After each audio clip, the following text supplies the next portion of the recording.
I'm really excited about this video because it is going to answer every question that could come up in the exam. If you're doing AQA, the second question is always a theme question.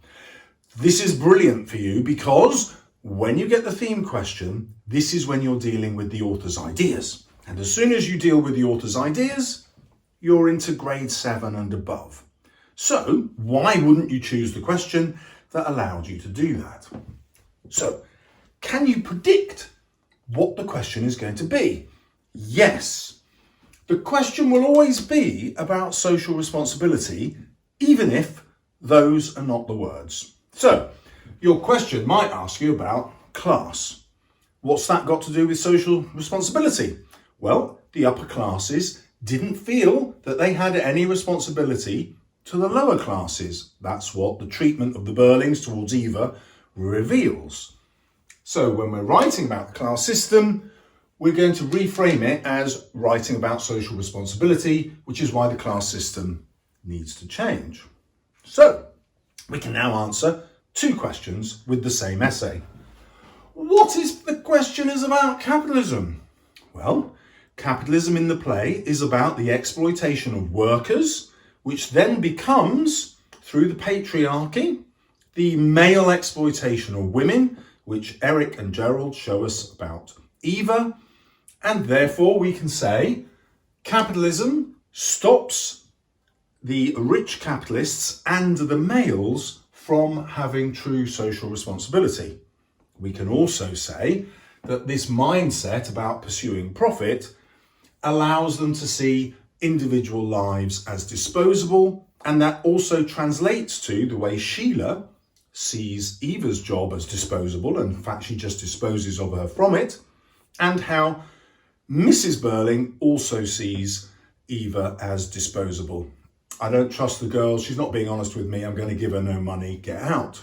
So, capitalism, direct critique of social responsibility. We need to become socially responsible, therefore we need to reject capitalism and take on socialism. Now, that one essay, which you're going to see here, answers 3 questions. What if the question is about the Christian values of the play? I don't think it will be, because the examiners just won't expect you to know that much. However, if you're writing about the Christian values of the play, what are those Christian values? We're all members of one body. We're all responsible for each other. Social responsibility. So let's crack in and see how we would write this essay. Now you know how to adapt it everywhere. We're going to start chronologically. And this is Burling saying the Germans don't want war. This is by far the most important quotation at the beginning because it tells everybody this is an anti-war play. We haven't discussed that yet, and you're not really taught that much about it in school, I suspect. But what Priestley is saying is this idea of capitalism exploiting people for profit is exactly the same as is going on in the minds of the ruling classes with war. We exploit our young people by sending them off to fight in order to gain power and profit through conquering other countries. It's exactly the same. So a logical product of capitalism is war. Capitalist countries need new markets and war is a natural way to get them. That's Priestley's argument. And he tells us right at the beginning. He does this, of course, to discredit Burling, because he's also saying, look, the capitalists led us into war because they were stupid. They made assumptions which were just simply wrong. That's why we get the more famous one about the Titanic being absolutely unsinkable. Every student in the country remembers that.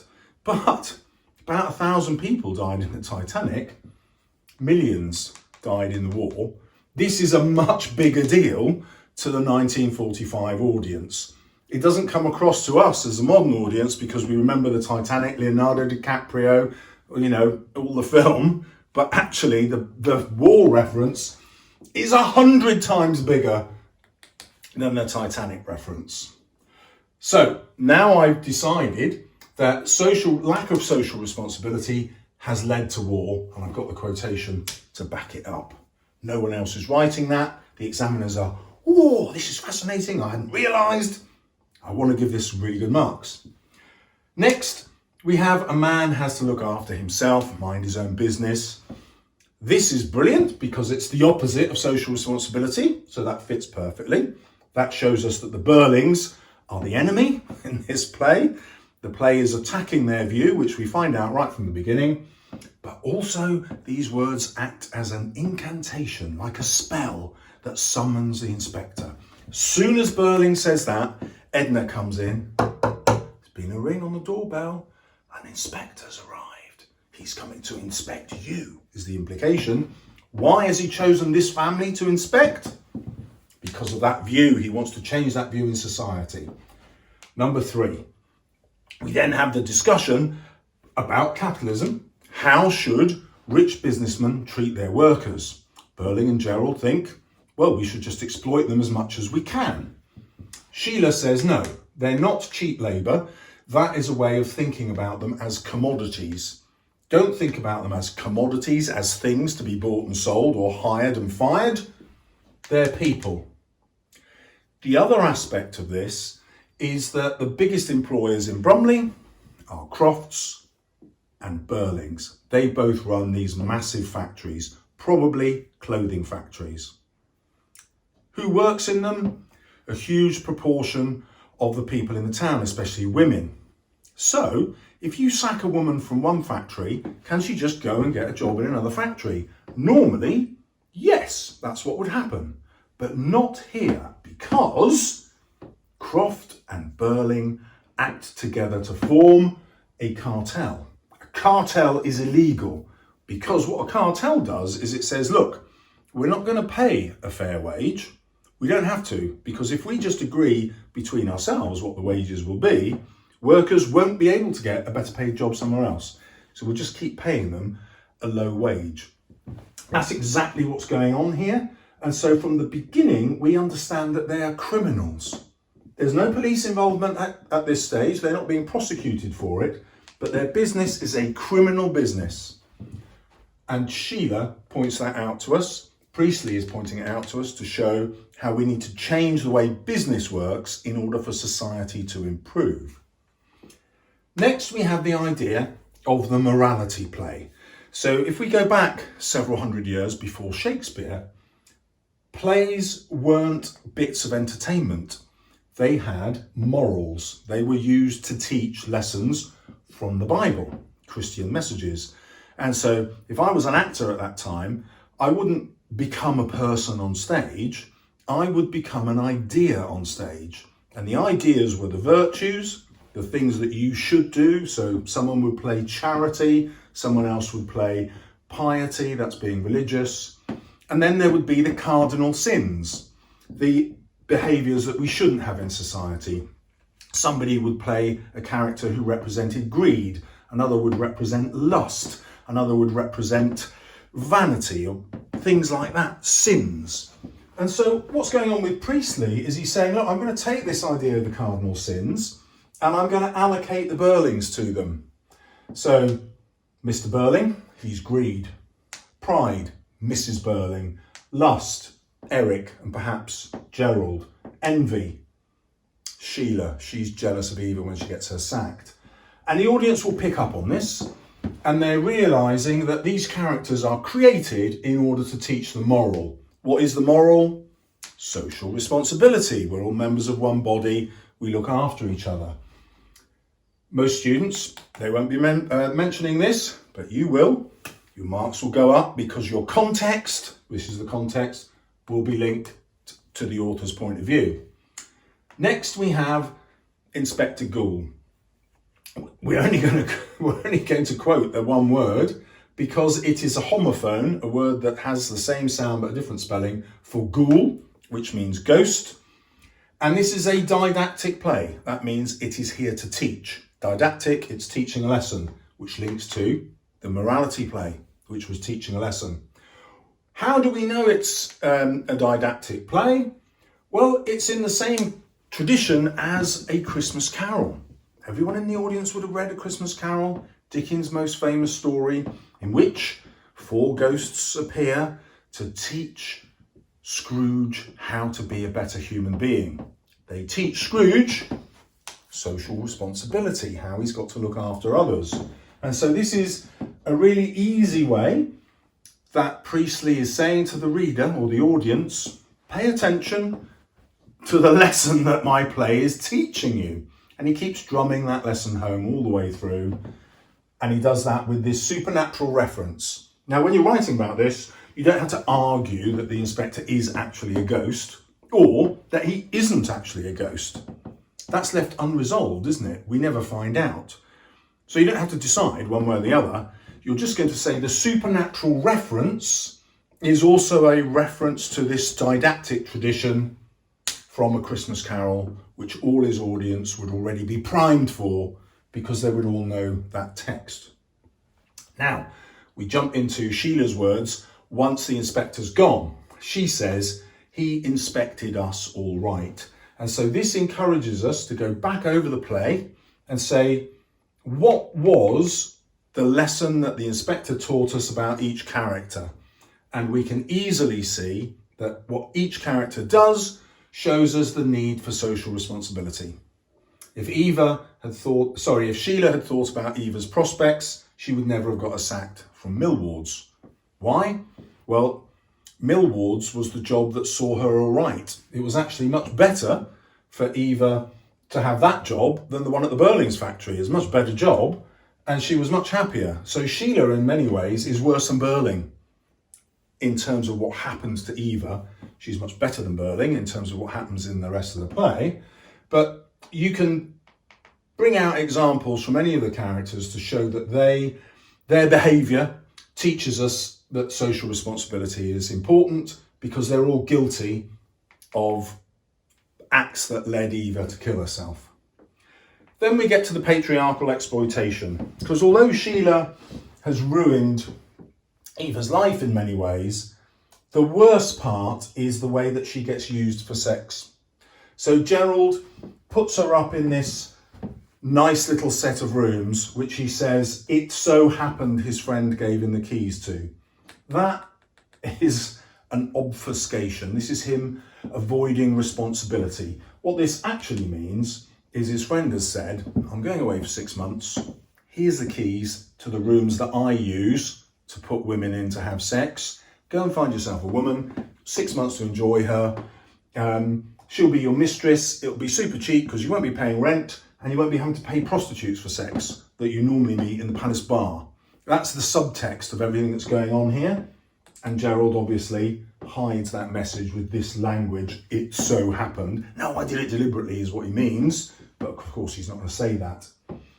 Now, we then get the same but worse sexual exploitation from Eric, because although Gerald is really offering Eva something in return, accommodation that she's never had before, the feeling of love that she feels towards him, some affection that he offers her, Eric is different. He forces himself on Eva. We don't know the extent of that, deliberately, but we're invited to think the worst. And just like Gerald didn't accept responsibility, neither did Eric. He says, I was in that state where a chap easily turns nasty. A chap, as though it's not him. That's just what men are like. We just do that, guys, don't we? That's just fine. And so he's avoiding his responsibility for how he's treated Eva with sexual exploitation and violence. That's what the reference easily turns nasty means. So, violence easily links to the way capitalism exploits people. So they're exploiting this woman, Eva, in exactly the way as businessmen exploit her in business. That violence is easy then to translate into the way we exploit each other through war. There's direct connection, but it is a male problem. So when we get to point 9, I should have added this in actually. I'll write in men and we'll come back to that, because it is men who need to learn the inspector's lesson. Yeah, he's not writing to society in general. He's saying it's men in society. Why? Because the society is run by men. It's patriarchal. So it's men who most need to change in order to give us social responsibility. The next thing that Priestley takes aim at is the welfare state. So the welfare state didn't exist when the play was written, or not in a proper form. And the idea was, if you were unemployed or you had insufficient income, the state, the government, the state should step in and help you. Like we've got housing benefit now and unemployment benefit, and we've got the National Health Service. None of those things existed in 1945. The Labour Party wanted to bring them in the election of that year. And so Priestley is saying, hey, if you vote Labour, you will get the NHS, you will get housing benefit, and you'll get unemployment benefit. The state, all of us, because we pay taxes, all of us will look after you. That is the right society, he says. That's what social responsibility means. And therefore, I'm going to introduce into this play of mine a charity that could have helped Eva, but it's going to be run by Mrs. Burling, whose sin is pride and class prejudice. And so therefore, she says girls of that class, like Eva, the working class, are not allowed to have fine emotions. And so I'm not going to give her any money. Yeah, and this is a crime, not that Mrs. Burling is committing, because she's entitled to do that. It is a crime that we have a society that allows that to happen, because this could be happening across hundreds of thousands of people. So Priestley's message is we need to change the whole of society so that this is what society is trying to do, make us all responsible for each other. That will create a better world. Okay, now we have the inspector's last words. And I've picked on these. There are loads of quotes that you could have about the millions of John Smiths and the millions of Eva Smiths, and we're all of one body, and I love all of those. But it's an exam essay and we've got to bosh through, haven't we? This one tells us what was going to happen if men do not learn the lesson. What's going to happen? Fire and blood and anguish. Where do you get that? War. He comes back again and says, look, I know I've been telling you about class. I know I've been telling you about men. But what I'm really telling you is war is caused by our lack of social responsibility. And hey, dear audience, by the way, we had the First World War, which was supposed to end all wars, and didn't, because now we've had the Second World War. And these same people, who are represented by the Burlings and Crofts, have led us into war again. You cannot allow that to happen anymore, because the next war will be super catastrophic. So, again, we find out this is mainly an anti-war play, even more than anti-capitalism, anti-class. Other students won't be arguing that because they don't see the significance. He drums that in twice because once he's disappeared, Sheila says those words again. Yeah, she says, I can't forget because I remember how the inspector made me feel. Fire and blood and anguish. So she repeats the message again for the audience. Change social responsibility and we get rid of war. We don't just make life better, we end death. That's a massive message, isn't it? Then we move to number 10. I am going to bring back the millions of John Smiths and Eva Smiths, but to say that this is more of an anti-war play than it is about an anti-capitalist play. It's both, but the war message is even more important. Finally, we get to point 11. I've got 3 quotes for you here. So Gerald says, what about this ring? Now this is symbolic, so he means obviously the engagement ring, but do you remember how the inspector was summoned by Burling's words here? A man has to look after himself, which showed that he was against social responsibility. Well, the new inspector, with the second phone call, is summoned by these words. Oh, I should have put the tick here. Is summoned by these words. What about this ring? Because if Sheila accepts the ring, it means that Sheila is going against the inspector's teaching. She's basically saying, I know what the inspector says is correct, but as a woman, I'm powerless to change society. I've got to accept Gerald as my husband because all men are like this. That's what the play has shown us so far. They all exploit women and people. So what choice has a girl got, or I could just not marry, but then I get controlled by my father. So what Priestley is hinting at here is that Sheila will probably accept the ring. So even though she's learnt the lesson, she won't be able to fully act on it. And this then causes the second tragedy of the second death. And these are to dramatise the two wars. The first Eva is like society blindly going into the First World War. Then they don't learn their lessons, just like the Burlings don't learn their lessons.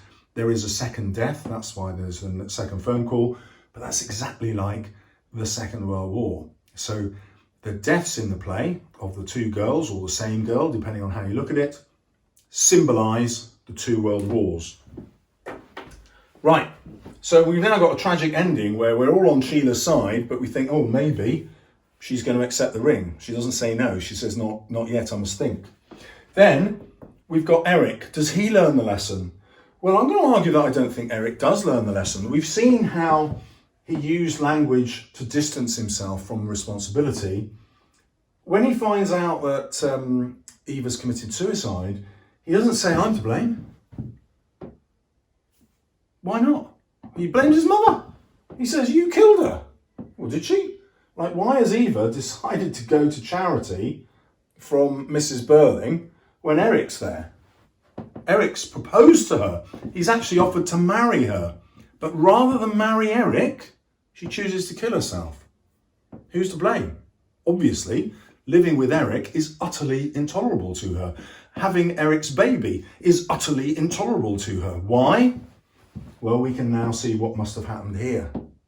Yeah, he's denying responsibility and he's denying what he actually did. But it was so horrendous for Eva that she's willing to end her life. So, I don't believe Eric has actually learned the lesson. He's also drunk all the way through the play. You know, when he sobers up the next day, is he going to feel responsible? I don't think so. The evidence says he's not responsible. He doesn't feel responsible at the end.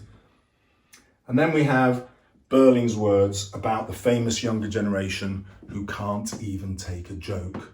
And that takes us right back to what social responsibility is. Social responsibility is serious. We're all responsible for each other. Whereas to Burling, the lives of other people are just a joke. They do not matter. So, one essay that fits every single question that could ever come up in the theme question. Do the theme question, have the confidence. The other thing that I've shown you here is that you need 13 to 15 quotes in order to get a grade 9. And that's what you've got. That's how many quotes I've given you. You don't have to do heaps of language analysis. If you play the video back and just listen to what I've said about each quote, that is enough. Yeah, you don't have to go into mega detail about what each quote shows us. What's important is how these ideas link together in your argument to show how Priestley wants to say we need social responsibility because of these reasons. Class is stopping us having social responsibility. Capitalism is. We're not following our Christian values, and that's why we've not got social responsibility. And the lack of social responsibility is leading us to war. That is your thesis statement.